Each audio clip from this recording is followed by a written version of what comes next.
आइए स्टार्ट करते हैं किंगडम फंगाई। यहाँ पर किंगडम फंगाई जो है इसके करेक्टरिस्टिक्स फीचर को हम देखते हैं कि कितने इसके कौन कौन से करेक्टरिस्टिक्स फीचर्स हैं। Large kingdom with more than 1 lakh species, इसमें किंगडम फंगाई में 1 लाख स्पीसीज से ज्यादा इसमें स्पीसीज पाई जाती हैं। सेकंड पॉइंट है इम्पोर्टेंट डिकम्पोजर्स ऑफ नेचर, यह प्रकृति का सबसे बड़ा सबसे महत्वपूर्ण अपघटक के रूप में इसको जाना जाता है। Also helps in recycling of inorganic elements, ये जो होता है इनऑर्गेनिक एलिमेंट्स को रिसाइकलिंग के लिए महत्वपूर्ण होता है। Study of fungi is called mycology, इसकी स्टडी को हम माइकोलॉजी कहते हैं। नेक्स्ट पॉइंट है हेट्रोट्रॉपिक न्यूट्रिशन, इसमें न्यूट्रिशन जो पाया जाता है हेट्रोट्रॉपिक टाइप का न्यूट्रिशन पाया जाता है। ये पैरासिटिक नेचर का भी होता है और सेप्रोफिटिक नेचर का भी होता है। पैरासिटिक का मतलब है कि एक लिविंग थिंग्स के ऊपर ये डिपेंड होकर के अपने न्यूट्रिएंट्स मटेरियल्स को ये लेता है, और सेप्रोफाइटिक का मतलब ये होता है कि ये मृतोपजीवी होता है, ये सड़े गले चीजों पर रह करके वो न्यूट्रिशन पूर्ण करता है। All are multicellular except yeast, ये जो होते हैं सभी मल्टीसेलुलर टाइप के होते हैं, ईस्ट को छोड़ करके सभी फंगाई जो होती है मल्टीसेलुलर होती हैं। इनका स्ट्रक्चर कैसे होता है? Filamentous, body consist of cylinder thread like structure called a hyphae, इनका स्ट्रक्चर जो होता है फिलामेंटस होता है, और ये थ्रेड लाइक स्ट्रक्चर या थैलस टाइप के स्ट्रक्चर होते हैं, और इसकी एक यूनिट जो होती है हाइफी कहलाती है। और ये आपस में ये नेटवर्क जो बनाती है हाइफी आपस में मिला लेती हैं तो उसको माइसीलियम बोलते हैं। माइसीलियम 2 तरह के होते हैं, यहाँ पर जैसा दिखाया गया है कि एक सिनोसाइटिक माइसीलियम है और सेकंड जो होता है सेप्टेड माइसीलियम। सिनोसाइटिक का मतलब ये है कि ये जो हाइफी है इसमें सेप्टा नहीं दिखाई दे रहे हैं, पूरा ये अनकवर टाइप का है, लेकिन यहाँ पर जब सेप्टेड माइसीलियम में देखते हैं कि बीच बीच में ये सेप्टा टाइप के सेप्टे बीच में दिखाई दे रहे हैं, और इसी वजह से सेप्टा की वजह से इसको सेप्टेड माइसीलियम बोलते हैं, और इसमें सेप्टा नहीं है तो इसकी वजह से इसको सिनोसाइटिक माइसीलियम बोलते हैं। Cell wall is made up of chitin और फंगल सेलुलोज, इनकी जो सेल वॉल होती है तो काइटिन की बनी होती है अथवा उसको हम फंगल सेलुलोज भी कहते हैं। इसका रिजर्व फूड मटेरियल जो होता है ग्लाइकोजन होता है। ग्लाइकोजन को हम एनिमल स्टार्च भी कहते हैं क्योंकि बहुत सारे एनिमल्स में भी यह स्टार्च के रूप में स्टोर होता है। और नेक्स्ट है यहाँ माइकोलॉजिस्ट एंटोन डी वेरी जी हैं, और फादर ऑफ मॉडर्न माइकोलॉजी के रूप में इन्हीं को एंटोन डी वेरी को ही जाना जाता है। इसमें रिप्रोडक्शन जो होता है 2 तरह के से होता है, एक सेक्सुअल रिप्रोडक्शन है, दूसरा जो है एसेक्सुअल टाइप का रिप्रोडक्शन होता है। इसमें 2 तरह के रिप्रोडक्शन पाए जाते हैं। सेक्सुअल रिप्रोडक्शन जो होता है इसमें मतलब ओ स्पोर के द्वारा, इसको स्पोर के द्वारा बेसिडी स्पोर, 3 तरह से इसमें होते हैं, 3 तरह के स्पोर बनते हैं जिसके द्वारा इसमें सेक्सुअल रिप्रोडक्शन होता है। और एसेक्सुअल रिप्रोडक्शन एक वेजिटेटिव एसेक्सुअल रिप्रोडक्शन और दूसरा जो है स्पोर के द्वारा होता है। वेजिटेटिव में फ्रेगमेंटेशन के द्वारा, बडिंग के द्वारा, फ्यूजन के द्वारा। स्पोर में कोनेडिया, स्पोरेंजियो स्पोर और जू स्पोर। इनकी बॉडी जो होती है एक क्लोरोफाइलस होती है। एक क्लोरोफाइलस का मतलब इसमें क्लोरोफिल जो होता है एब्सेंस होता है, जिसकी वजह से इसको एक क्लोरोफाइलस इसको बोला जाता है। इनकी बॉडी जो होती है थैलोफाइट्स। थैलोफाइट्स का मतलब है इनकी जो बॉडी होती है लीफ, रूट, स्टेम, लीफ में वो डिवाइड नहीं होती है, थैलस लाइक इनका स्ट्रक्चर होता है। नॉन वेस्कुलर का मतलब इसमें जो संवहन मंडल जो होते हैं एब्सेंट होते हैं, जिसकी वजह से इसको नॉन वेस्कुलर भी कलर होती है। इस तरह से हमने देखा कि किंगडम फंगाई जो है इसके कैरेक्टरिस्टिक्स फीचर्स इस प्रकार से यहाँ पर दिखाई गया है। यहाँ पर स्टेप ऑफ सेक्सुअल रिप्रोडक्शन को हम देखते हैं। सेक्सुअल रिप्रोडक्शन में मुख्य रूप से 3 स्टेप होते हैं। पहला स्टेप है प्लाज्मोगेमी, दूसरा स्टेप है कैरियोगेमी, तीसरा स्टेप होता है मियोसिस। फर्स्ट स्टेप प्लाज्मोगेमी में प्रोटोप्लाज्म का मिक्सिंग होती है और दूसरे स्टेप में फ्यूजन ऑफ 2 न्यूक्लियाई, 2 न्यूक्लियाई का फ्यूजन होता है और तीसरे स्टेप में diploid nucleus is form, diploid nucleus का फॉर्मेशन होता है। स्ट्रक्चरल फॉर्म में आप इसको देख सकते हैं। यहाँ पर ये मोनोकारियन कंडीशन दिखाई गई है। इसमें मोनोकारियन में प्रोटोप्लाज्म आपस में मिक्स करेगा लेकिन न्यूक्लियाई आपस में मिक्स नहीं करती हैं।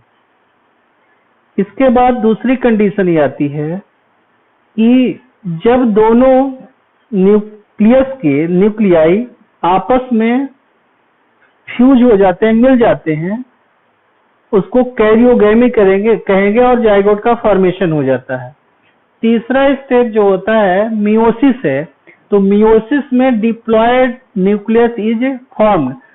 यहाँ पर जो डिप्लॉयड न्यूक्लियस का फॉर्मेशन होता है, तो ये मियोसिस की कंडीशन में मियोसिस होकर के हैप्लॉयड स्पोर का फॉर्मेशन यहाँ पर होता है। यहाँ इन केस ऑफ कैरियोगेमी में यहाँ पर समटाइम्स दिस फ्यूजन, कैरियोगेमी में sometimes this fusion is delayed resulting in dikaryon condition N+N। इसमें एस्कोमाइसिट्स और बेसिडियोमाइसिट्स इसके 2 एग्जांपल्स हैं। इसमें प्लाज्मोगेमी की कंडीशन तो होती है लेकिन यहाँ पर डाइकैरियन कंडीशन होती है, जाइगोट का फॉर्मेशन जल्दी नहीं हो पाता है, देरी हो जाती है, जिसकी वजह से इसको डाइकैरियन कंडीशन हम यहाँ पर कहते हैं क्योंकि इस केस में ये डिले हो जाता है। यहाँ पर जाइगोट का फॉर्मेशन होता है लेकिन देरी से होता है, जिसकी वजह से N+N डाइकैरियन कंडीशन कहलाता है। यहाँ पर क्लासेस ऑफ फंगाई हम देखते हैं, इसका फंगाई का हम क्लासिफिकेशन करते हैं। यहाँ पर फंगाई का क्लासिफिकेशन हम 4 क्लासेस में कर रहे हैं। फाइकोमाइसिटीज, सेकंड है स्कोमाइसिटीज, थर्ड है बेसिडियोमाइसिटीज, फोर्थ है डिट्रो। यहाँ पर हम फाइकोमाइसिटीज को लेते हैं, देखते हैं। First point also known as oomycetes, इसको oomaइसिटीज के नाम से भी जानते हैं।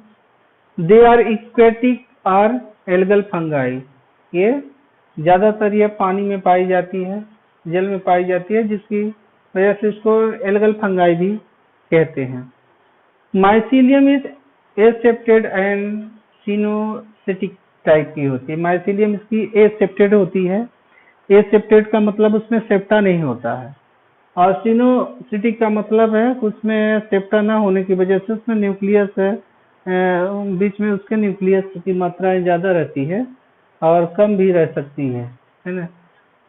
एसेक्सुअल रिप्रोडक्शन इसमें जो होता है जूस्पोर के द्वारा होता है। जूस्पोर मोटाइल होता है जिसको हम चल कहते हैं, और अथवा एप्लेनोस्पोर के द्वारा होता है। एप्लेनोस्पोर नॉन मोटाइल होता है, अचल होता है। फिर there spore are produce inside the sporangia.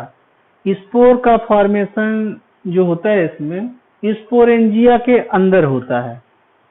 अगली पॉइंट है सेक्सुअल रिप्रोडक्शन में भी आइसोगैमस, एनआइसोगैमस और oogamous। इसमें सेक्सुअल रिप्रोडक्शन जो होता है 3 तरह से होता है। आइसोगैमस, आइसोगैमस में मेल गैमिट और फीमेल गैमिट दोनों जो होते हैं उनकी साइज और स्ट्रक्चर सेम होता है। एनआइसोगैमस में इसमें मेल गैमिट जो होता है वो छोटा होता है और फीमेल गैमेट जो होता है उसकी साइज बड़ी होती है उसकी अपेक्षा, और इसमें मेल जो होता है काफी एक्टिव होता है। थर्ड है oogamous। oogamous जो सेक्सुअल रिप्रोडक्शन होता है एक मेल गैमेट और फीमेल गैमेट। तो मेल गैमेट जो होता है छोटा होता है, मोटाइल होता है, और फीमेल गैमेट जो होता है वो बड़ा होता है, नॉन मोटाइल होता है। और मेल वाला एक्टिव होता है। तो ये कहने का मतलब में इसका स्ट्रक्चर सेम नहीं होता है और इसकी साइज भी सेम नहीं होती है, जिसकी वजह से उसको हम ओओगेमस टाइप का कहते हैं। इसका एग्जाम्पल राइजोपस, एल्बिगो और म्यूकर जो यहाँ पर देखा जा सकता है।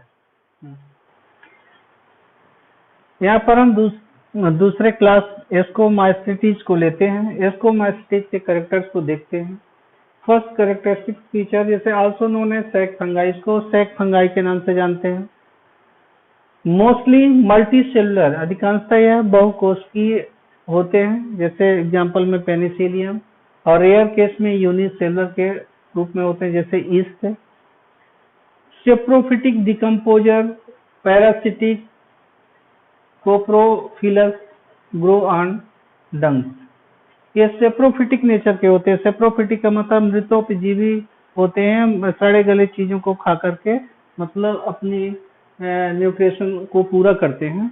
डिकम्पोजर का मतलब ये अपघटक के रूप में इनको हम जानते हैं कि ये अपघटक के रूप में ये कार्य करते हैं। पैरासिटिक का मतलब दूसरे किसी लिविंग थिंग्स के ऊपर से अपना ये फूड मटेरियल का एब्जॉर्प्शन करते हैं या लेते हैं। और कोप्रोफिलस का मतलब ग्रो ऑन डंग्स, मतलब ये गोबर के ऊपर ये अपना ग्रो करते हैं। अगली पॉइंट है माइसिलियम ब्रांच एंड सेप्टेड। इनकी माइसिलिया जो होती है ब्रांच टाइप की होती है, शाखित होती है, और सेप्टेड होती है, उसमें सेप्टा का फॉर्मेशन होता है। एसेक्सुअल रिप्रोडक्शन इसमें कोनेडिया के द्वारा होता है। सेक्सुअल रिप्रोडक्शन एस्कोस्पोर के द्वारा होता है। यहाँ पर इसके एग्जाम्पल्स स्पर्जिलस, न्यूरोस्पोरा, क्लेविसेप्स, पेजाजिया है, जिसको यहाँ पर हम देख सकते हैं। यहाँ पर तीसरी क्लास हम बेसिडियोमाइसीटीज को लेते हैं। बेसिडियोमाइसीटीज में पहला हिस्सा है also known as club fungi, इसको हम क्लब फंगाई के नाम से जानते हैं। कॉमनली कॉल्ड गिल फंगाई, इसको गिल फंगाई के नाम से भी जानते हैं। ब्रैकेट फंगाई के नाम से जानते हैं, और पफ वॉल के नाम से भी इसको हम जानते हैं।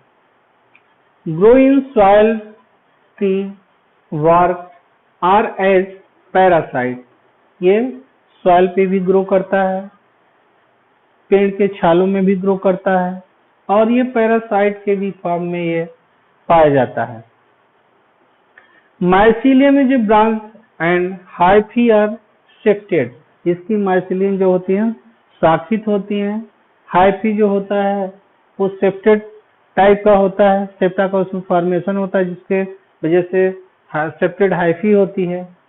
Asexual spore are not found, इसमें एसेक्सुअल स्पोर नहीं पाया जाता है। वेजिटेटिव रिप्रोडक्शन जो होता है फ्रेगमेंटेशन के द्वारा होता है। डाइकैरियोटिक कंडीशन कॉल्ड बेसिडियम, इसकी डाइकैरियोटिक कंडीशन को हम बेसिडियम बोलते हैं। इसका एग्जाम्पल है एगेरिकस, आर्चिलेगो, पक्सिनिया, जो यहाँ पर देखा जा सकता है। यहाँ पर हम फोर्थ क्लास ड्यूटेरोमाइसीटीज को लेते हैं। ड्यूटेरोमाइसीटीज में they are called imperfect fungi because sexual reproduction is absent और नॉट नोन। ये इम्परफेक्ट फंगाई के नाम से जाना जाता है क्योंकि इसमें सेक्सुअल रिप्रोडक्शन जो होता है नॉन होता है, जिसकी वजह से इसको हम इम्परफेक्ट फंगाई के नाम से जानते हैं। Mycelium is branch and septate, इसकी भी माइसिलियम जो होती है ब्रांच होती है और सेप्टेड टाइप की होती है, क्योंकि उसमें सेप्टा का फॉर्मेशन होता है उसके mycelium. They are parasitic in nature, प्रकृति में ये पैरासाइट के फॉर्म में ये पाई जाती है, पैरासिटिक इनका नेचर ही होता है। सेक्सुअल रिप्रोडक्शन कोनिडिया, इसमें सेक्सुअल रिप्रोडक्शन जो होता है कोनिडिया के द्वारा होता है, इसमें कोनिडिया का फॉर्मेशन होता है। एसेक्सुअल रिप्रोडक्शन बाई कोनिडिया, इसमें एसेक्सुअल रिप्रोडक्शन जो होता है वो कोनिडिया के द्वारा होता है। Help in decomposition of litre and recycling of minerals, ये जो होता है डेड एंड डिकेइंग मटेरियल को वो डिकम्पोज करता है और ये मिनरल्स की रिसाइकलिंग का ये काम करता है। इसका एग्जाम्पल है अल्टरनेरिया, कोलेक्टोट्राइकम और ट्राइकोडर्मा है, जिसको यहाँ पर हम देख सकते हैं।